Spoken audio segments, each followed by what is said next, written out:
नमस्कार बच्चों। हमारी मिसलेनियस एक्सरसाइज चल रही थी। अवकलन के अनुप्रयोग चैप्टर चल रहा था, उसकी मिसलेनियस यानी विविध प्रश्नावली चल रही थी और प्रश्न नंबर 20 तक मैं करा चुकी थी। 20 तक करके अब 4 क्वेश्चन और रह गए थे उसके, उन पे आगे बढ़ते हैं। प्रश्न नंबर 21 पे आते हैं। प्रश्न नंबर 21 मल्टीपल चॉइस क्वेश्चन है। 4 इसके आंसर दे रखे हैं, इनमें से एक सही को चूज़ करना है। क्वेश्चन ये है कि y बराबर mx+1 एक स्पर्शी है इस वक्र के लिए। ये स्पर्शी किसके लिए? इस वक्र के लिए। तो m का मान पूछा है कि m का मान कितना होगा। तो स्पर्शी के लिए अगर ये स्पर्शी है तो इसकी प्रवणता कितनी होगी? m। और किसी भी वक्र पे उसकी स्पर्शी की प्रवणता कैसे निकालते हैं हम? उसका dy/dx निकाल के। तो y² = 4x का हम डिफ्रेंशिएट करते हैं, डिफ्रेंशिएशन लेते हैं, अवकलन लेते हैं, तो 2y dy/dx = 4। तो dy/dx हुआ आपका 4/2y 2/y।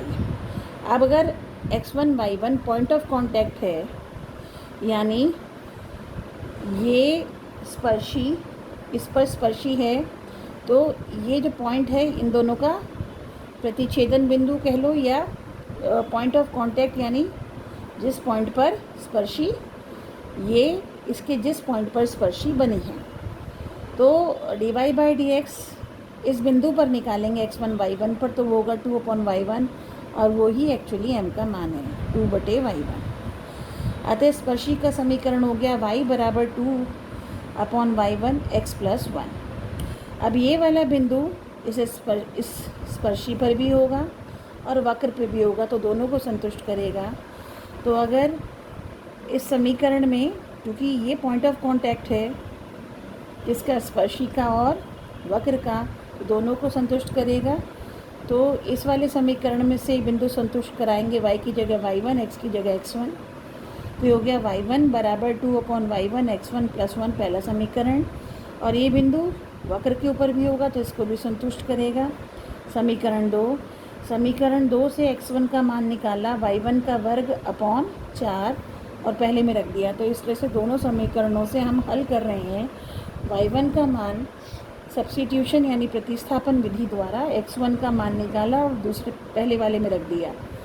तो y1 2/y1 x1 की जगह y1 का वर्ग अपॉन 4+1, ये कट गया, ये बचा y1/2। y1/2 इधर चला गया, y1 - y1/2 बराबर 1, y1/2 बराबर 1, y1 का मान आया 2। अतः m का मान कितना होगा? 2/y1 यानी 2/2 यानी 1। तो जो पहले वाला ऑप्शन है वो सही है। आते हैं प्रश्न नंबर 22 पर। प्रश्न नंबर 22 ये कहता है कि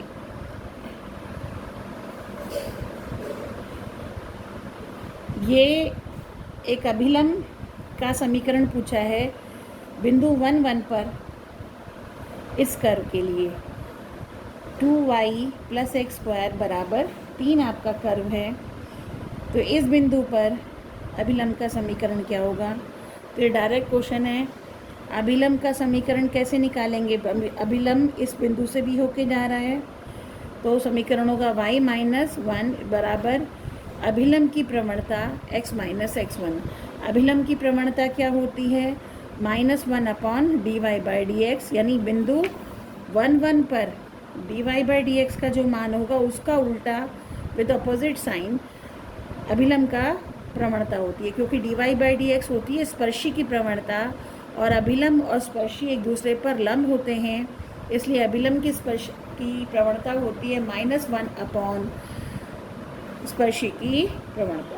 तो इसे हमने यहाँ से डिफ्रेंशिएट किया, 2dy/dx + 2y बराबर 0। तो dy/dx हुआ -2x/2 यानी -x। बिंदु 1 1 पे dy/dx का मान आया -1 यानी -1। तो -1 अगर स्पर्शी की प्रवणता है तो अभिलंब की प्रवणता होगी -1/-1 यानी 1।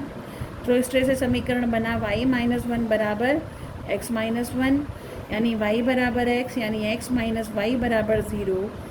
इसका समीकरण बना, इसका अभिलंब का, ये डायरेक्ट क्वेश्चन है और इसलिए बी वाला इसका उत्तर सही हुआ। आएंगे प्रश्न नंबर 23 पे।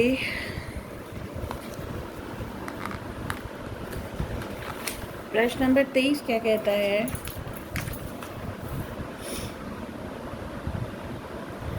प्रश्न नंबर 23 ये कहता है अभिलंब का समीकरण चाहिए, उस अभिलंब का समीकरण चाहिए जो इस वक्र पे तो अभिलंब हो और वो बिंदु 1-2 से होकर जाता हो। यानी ये जो बिंदु 1-2 है ये पॉइंट ऑफ कांटेक्ट नहीं है, क्योंकि ये इसको भी संतुष्ट नहीं कर रहा। अगर आप y की जगह 2 रखेंगे, 4 दूनी 8, x को 1 रखेंगे, इसको संतुष्ट नहीं करेगा, देख लेंगे। तो ये पॉइंट इस पर नहीं है।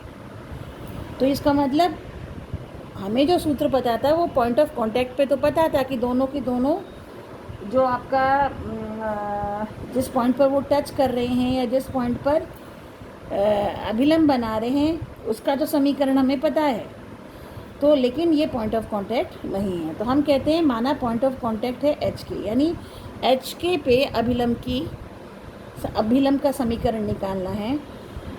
तो फिर सबसे पहले ये जो वक्र हमें दिया है इसका डिफ्रेंसिएशन करेंगे। 2x 4 dy/dx। तो dy/dx कितना हुआ? 2x/4 यानी x/2। बिंदु एच के पर निकालना है, क्योंकि पॉइंट ऑफ कांटेक्ट एच के है, 1 2 नहीं है। तो बिंदु एच के पर जब निकालेंगे तो एच के पर x की जगह h, y की जगह k। तो इस तरह से जो प्रवणता आएगी किसकी? स्पर्शी की, वो होगी h/2। तो जब स्पर्शी की प्रवणता h/2 है बिंदु एच के पर, तो अभिलंब की प्रवणता होगी -2/h, यानी इसका उल्टा विद ऑपोजिट साइन। अतः अभिलंब का क्या समीकरण होगा? y माइनस एच के बिंदु से जो पॉइंट ऑफ कांटेक्ट है y माइनस के बराबर -2/h, प्रवणता थी x माइनस एच। ये बैठता है आपका अभिलंब का समीकरण। अब इसमें हमें h और k का मान निकालना है। अब हमें ये पता है ये जो 1 2 बिंदु जो है ये समीकरण उससे होके जा रहा है, क्योंकि ये दिया हुआ है। तो इसका मतलब इस समीकरण को 1 2 से संतुष्ट कराएंगे। y की जगह 2, x की जगह 1, 2 माइनस के बराबर 2 -2/h, 1 माइनस h।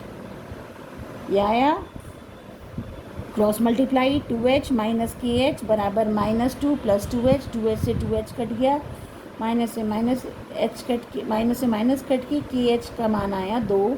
यह आया समीकरण 1। पुनः एच के इस समीकरण पे स्थित था तो इसको संतुष्ट करेगा। तो x की जगह h, y की जगह k रखने पर हमारे पास आएगा h² बराबर 4k। तो इस तरह से यहाँ से h का मान फर्स्ट समीकरण से निकाला। अब समीकरण 1, समीकरण 2, इन दो समीकरणों से आपको h और k का मान निकालना है।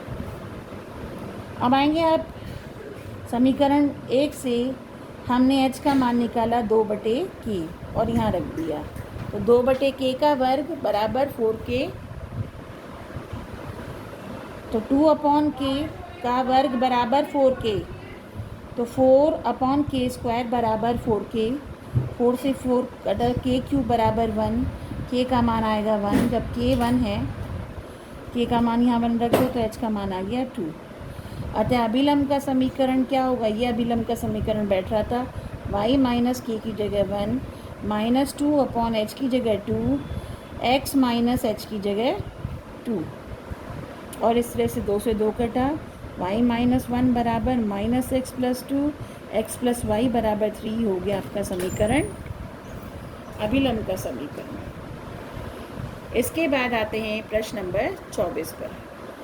प्रश्न नंबर 24 ये कहता है कि एक वक्र है 9y² बराबर x³ पर बिंदु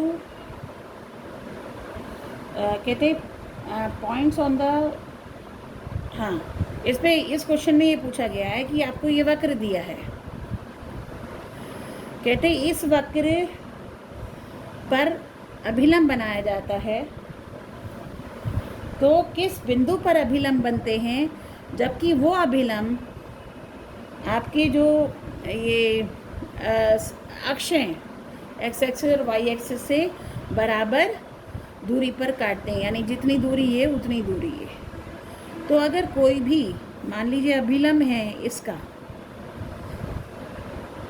इस वक्र का कोई भी अभिलम्ब है बिंदु एच के से होकर गुजर रहा है, तो वो अभिलम्ब या तो यूं काटेगा, यानी दोनों प्लस वाली एक्सिस को काटेगा, या यूं काटेगा ये और ये बराबर, या फिर यूं काटेगा और ऐसे काटेगा।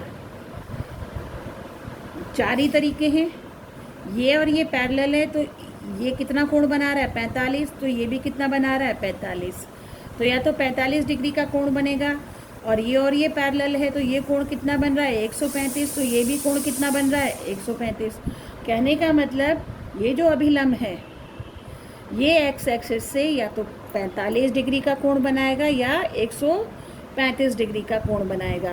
तो अभिलम्ब की प्रवणता क्या होगी, tan 45 या tan 135, यानी इसका मान +1, इसका मान -1। कहने का मतलब अभिलम्ब की प्रवणता होगी प्लस या माइनस का 1, ये अभिलम्ब की प्रवणता है।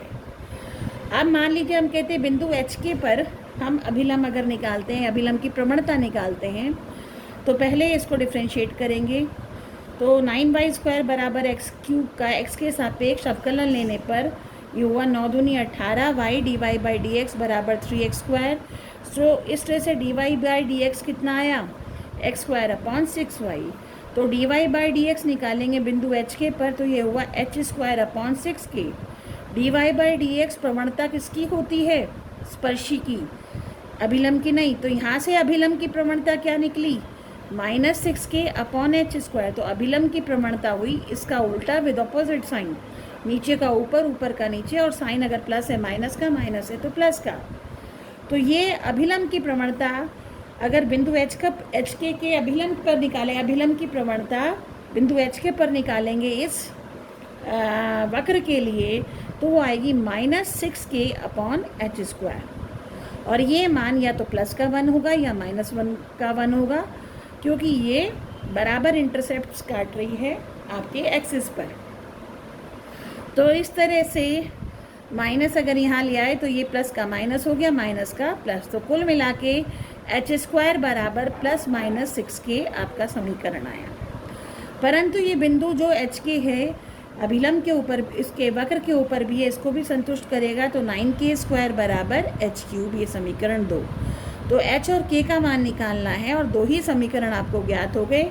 तो एक से हम मान निकालेंगे, यहाँ से k का मान निकाला h² +-6 और यहाँ रख दिया, वर्ग हुआ तो प्लस और माइनस ख़त्म हो गया। तो 9h⁴/36 बराबर h³ और ये हल करने पर आपका आया 9h⁴/36, 9 से 4 पे कटा तो h ये क्रॉस मल्टीप्लाई करके आया h⁴ बराबर 4h³। एक तरफ ले लिया h⁴ -4h³ बराबर 0, तो h³ कॉमन लिया h-4 बराबर 0। तो या तो h का मान 0 आएगा या h का मान 4 आएगा। अगर h को 0 लिया तो k भी आपका 0 आ रहा है, यानी मूल बिंदु से जाएगा। अगर वक्र मूल बिंदु से, अभिलम्ब मूल बिंदु से काटेगा तो ये बराबर इंटरसेप्ट नहीं होगा, ये कहा जाएगा कि 0 0 इंटरसेप्ट काट रहा है। लेकिन हम ये मान के चलते हैं कि कुछ पॉजिटिव काट रहा है, तो इसलिए संभव नहीं है कि इन्फिनिटी आएगा। इनफैक्ट तो ये संभव ही नहीं है, क्योंकि h बराबर 0 आने का मतलब अगर h 0 आता है तो k भी 0 आता है। तो अभिलम्ब 0 0 से जाने पर अभिलम्ब 35 डिग्री का बनाएगा, या 0 0 भी एक संभव है, इसे मैं मना नहीं कर रही, 0 0 भी संभव है। तो ये पॉइंट यहाँ नहीं दिया, 0 0 पे संभव है, 0 इन्होंने नहीं दिया। अगर h को 4 लेते हैं तब प्रवणता कितनी होगी h²/6k, k का मान निकालेंगे। एक मिनट, h 4 हुआ, k का मान निकाल रहे तो k कितना था, h² +-6 और h निकला आपका 4, तो 16/+-6, तो k का मान हुआ +-8/3। तो इस तरह से ये जो आपका था, ये प्रवणता छोड़ दिया मैंने, तो हाँ, इसी h और 0, ये सॉरी ये गलती हो गई। अगर h 0 था तो k भी 0 आया, तो प्रवणता जो हमारी थी वो h²/6k था। ये हमारी प्रवणता आई थी, अभी पीछे दिखाती हूँ। अभिलंब की प्रवणता ये अगर लेंगे तो अगर h और k दोनों 0 हो गया तो ये आपकी अपरिभाषित हो जाएगी। h और k अगर दोनों 0 हो गया तो इसलिए 0 0 पॉइंट नहीं ली जा सकता, क्योंकि अभिलंब की प्रवणता हमारी कितनी आ रही है, -6k/h। अगर k भी 0 h भी 0, तो इसलिए फिर प्रवणता अपरिभाषित हो जाएगी।